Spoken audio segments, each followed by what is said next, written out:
It's 50 AD. You're a Roman woman on an ordinary morning. Your period starts without warning, mid-chore.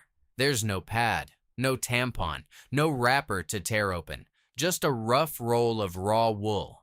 It's folded and kept in a chest for exactly this. You grab it, you fold it, you tie it into place. No brand, no aisle to choose from, no group chat to complain to. Just wool, washed and reused more times than you can count. For a second, you almost laugh. Then the real question hits you. How did every woman in this city do this every month for her entire adult life with nothing disposable at all? Now, scale that up. Every city in the empire, every household, millions of women doing exactly this for centuries. The answer to how is stranger than they just dealt with it. You're not alone in the room. A patrician woman stands in the doorway. She's dressed in fine dyed wool. Her hair is braided and pinned high. She's watching you, and she's surprised, not disgusted. Just surprised. Her house has soft linen for this. Someone else washes it for her. Yours is rough wool, and your own two hands. She says nothing at first. Her raised eyebrows say enough. In one glance, she's clocked the gap between her comfort and yours. You tie the wool tighter. You look away first. This is not just a private moment, it's a moment someone else is grading. That's the part nobody puts in the history books. So, what did Roman women actually do? Once the wool was tied, once the shock had passed, what did the rest of the culture think was happening inside your body? Right then? That's where this gets genuinely strange. Here's the assumption almost everyone makes when you think about ancient Rome for more than 5 seconds. Rome built aqueducts. Rome built heated baths. Rome built sewers that, in places, still work today. So surely the thinking goes, they solved this too. Quietly, practically, with some clever bit of engineering nobody ever talks about. If you can pipe fresh water into 1 million households, why wouldn't you figure out something as basic as period care? You'd assume the same, probably, without even thinking twice about it. It feels obvious. It feels like the kind of gap a civilization this advanced simply wouldn't leave open. That's the modern instinct. Assume technology solves discomfort. Assume someone somewhere already engineered a fix. Roman technology certainly looked the part. Marble, plumbing, precision stonework you can still walk through today. But looking the part and actually solving the problem turned out to be two very different things. Here's where that assumption falls apart completely. There was no clever bit of engineering waiting to be found. Pliny the Elder, writing around 77 AD, described what he genuinely believed menstrual blood could do: rust metal on contact, sour a barrel of wine, cloud a mirror, kill a swarm of bees just by proximity. Book 7 of his Naturalis Historia lists these powers like established fact, not folklore, not myth, not a story told to scare children. This wasn't a culture quietly, practically solving a problem the way we solve problems now. This was a culture that treated the entire subject as something close to supernatural. We inherited Rome's plumbing. We didn't inherit whatever solution they might have built for this because they never built one that looked anything like a solution. We just assumed wrong, and so did most people before us. What women actually did with that rag in a society this convinced of its power is stranger than any hygiene fix we could have guessed. So here's what actually happened, mechanically, and it's worth walking through slowly. A Roman woman used the same wool or linen her household already had on hand for everything else, torn into a strip, folded thick, and tied in place with a length of cord or a simple belt worn under the tunic. After use, it was washed in water, wrung out, hung to dry and reused over and over for years. No dye, no decoration, no branding of any kind. You can picture it clearly enough. Just cloth, doing a job the way cloth had always done that job. That part, on its own, is almost boring. And it should be. Cloth solving a bodily need is the least strange part of this entire story. What makes it strange is everything that came wrapped around it. This wasn't treated as a private inconvenience a woman quietly managed and simply moved past. It came, instead, with expectations attached to her whole day. That belief had a name and a text behind it, not just a household rumor passed between women. Soranus of Ephesus, a physician working in the Roman world around the 2nd century AD, wrote it directly into medicine. In Book 1 of his Gynecology, he argued that menstruation drained a woman's strength and that blood collected inside her body between cycles, building steadily toward the next release. This wasn't folk superstition traded between neighbors over a well. This was the era's leading medical authority, treating an ordinary monthly cycle as a structural weakness that required active management, not a normal function anyone could simply shrug off. His advice followed the theory closely. Rest, avoid strain, avoid cold water, protect a body he sincerely believed was working against itself 12 times a year. We'd call that malpractice today. They called it medicine. A doctor, in other words, had turned a household rule into official textbook science. Somewhere in Rome, a physician was writing very seriously about blood building up inside a woman's body, using the same tone he might use to describe a dam. Somewhere else entirely, in an ordinary house, a woman was just trying to get a wool rag tied before anyone in the family noticed. Neither one was talking to the other, and neither one would have survived 5 minutes in a modern drugstore aisle, let alone understood what half the products there were even for. That's the gap we're standing in right now. Between the practical, faintly boring reality of cloth and washing, and the elaborate theory stacked on top of it, treating a completely normal body like a small emergency waiting to happen. We still don't talk about it all that much better, if we're honest.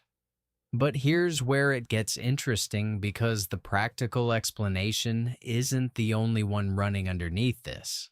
There's a second layer to why Rome handled it this way, and it has almost nothing to do with medicine at all. Let's start with theory number 1, because it's the one that makes the most immediate sense to us today. Rome believed menstrual blood was directly, physically dangerous to the things around it. Not symbolically, not as metaphor, literally, mechanically dangerous, the way we might treat a chemical spill. Pliny the Elder wasn't being poetic when he wrote that it could rust a blade, sour a barrel of wine, or cloud a polished mirror just by proximity. If you genuinely believe that, the practical response basically writes itself. Keep her away from the wine cellar. Keep her away from the kitchen. Keep her away from anything valuable that spoiling could ruin beyond repair. It's the same logic we use keeping raw meat away from bread today, just aimed at a person instead of a food. Under this theory, none of it was ever really about her specifically. It was about protecting the wine, the crops, the household's entire supply from a force everyone genuinely, sincerely believed could damage them. You'd have made the same call probably standing in their sandals. This theory holds up surprisingly well under scrutiny. Roman writing on the subject repeats the same warning in different forms across different sources. Her presence near stored food or drink was a risk worth actively managing. It isn't written as insult, and it isn't written as cruelty. It's written as caution, the same tone we'd use warning someone about an open flame near dry hay. Practical. Matter of fact.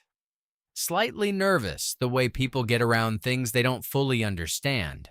And here's the thing worth sitting with.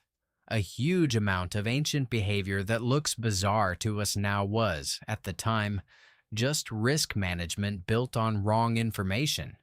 Wrong about the actual mechanism.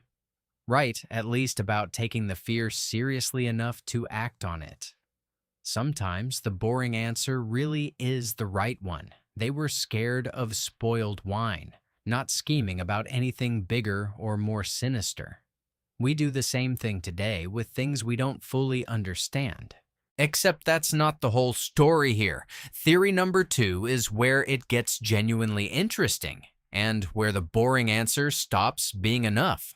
A historian named Sophie Chavaria went looking for the real function of all these rules and found something the wine spoilage explanation simply doesn't cover.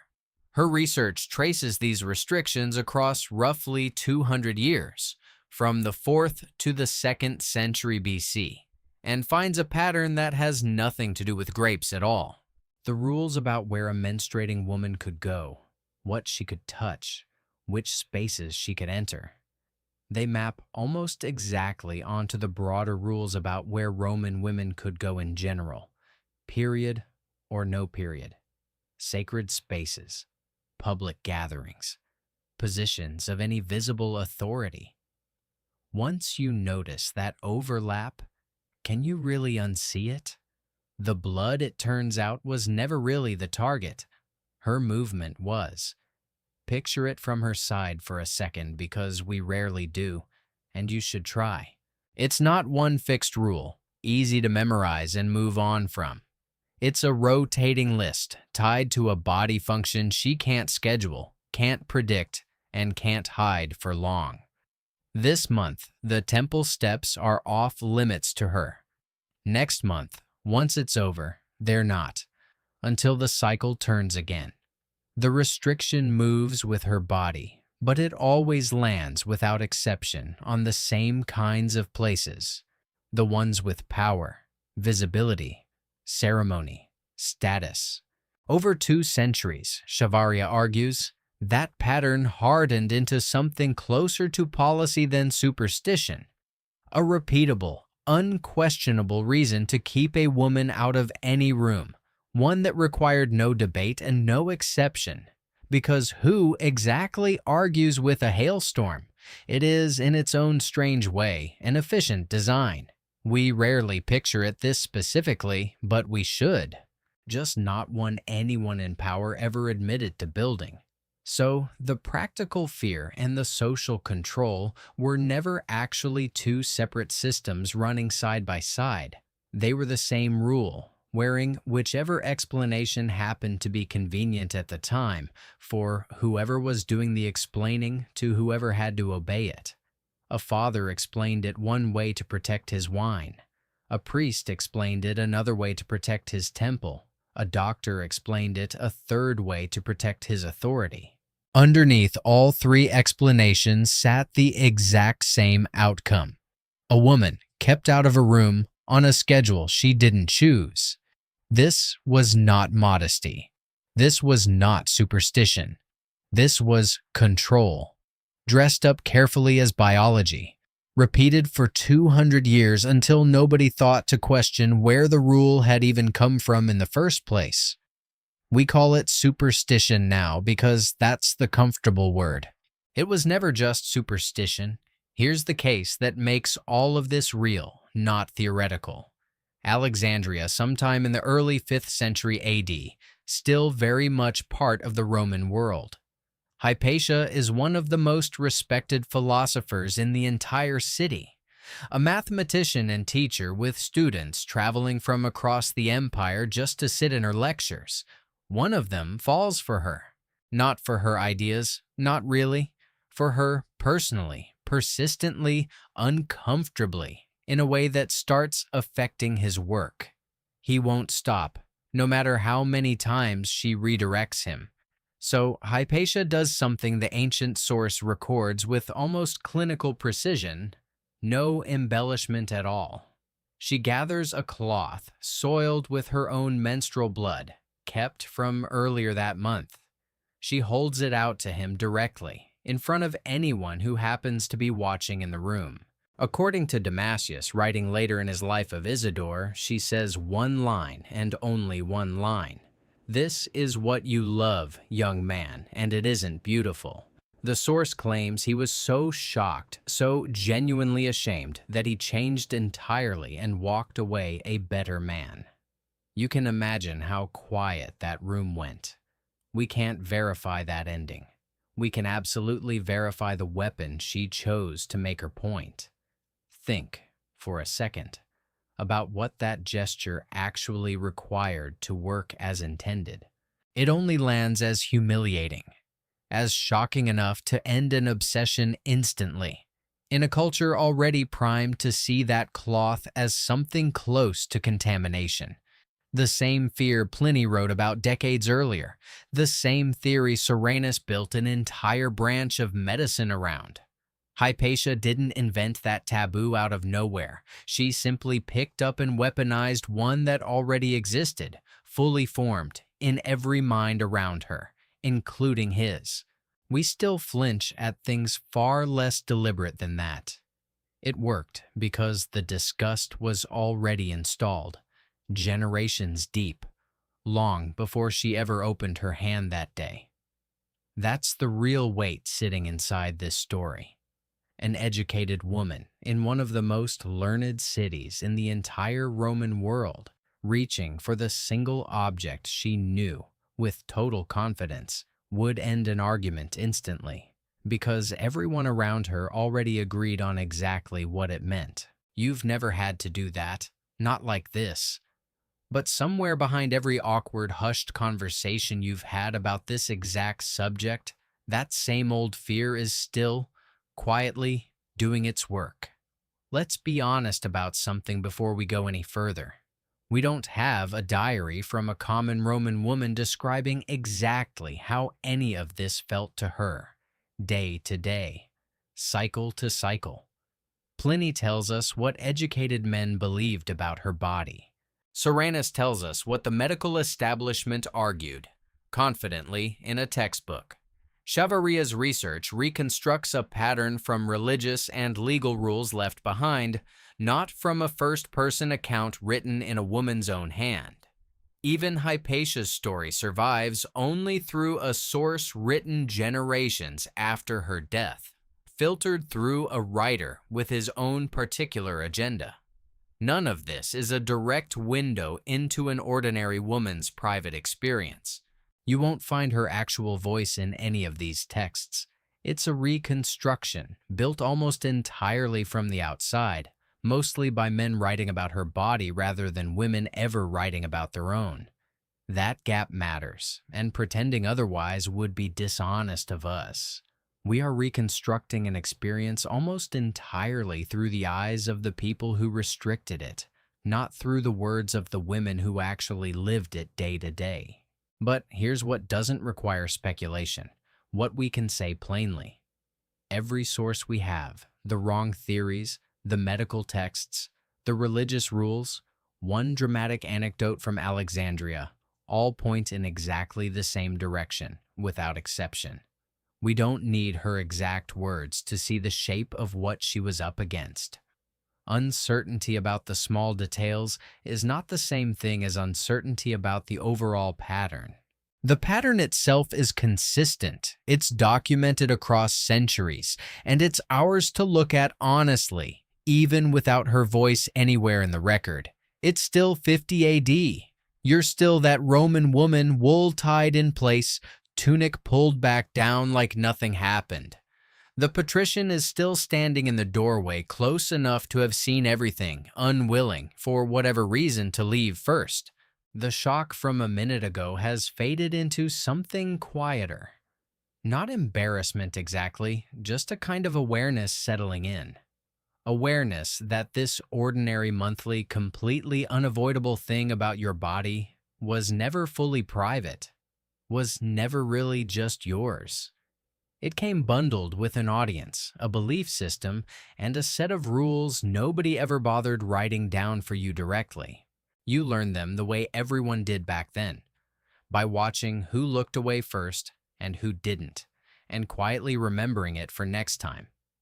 Now picture yourself today, doing a quieter version of the exact same thing. Not wool this time, not lambskin. Something wrapped in plastic, slipped up a sleeve, carried like contraband to a bathroom you didn't want anyone noticing you were heading toward.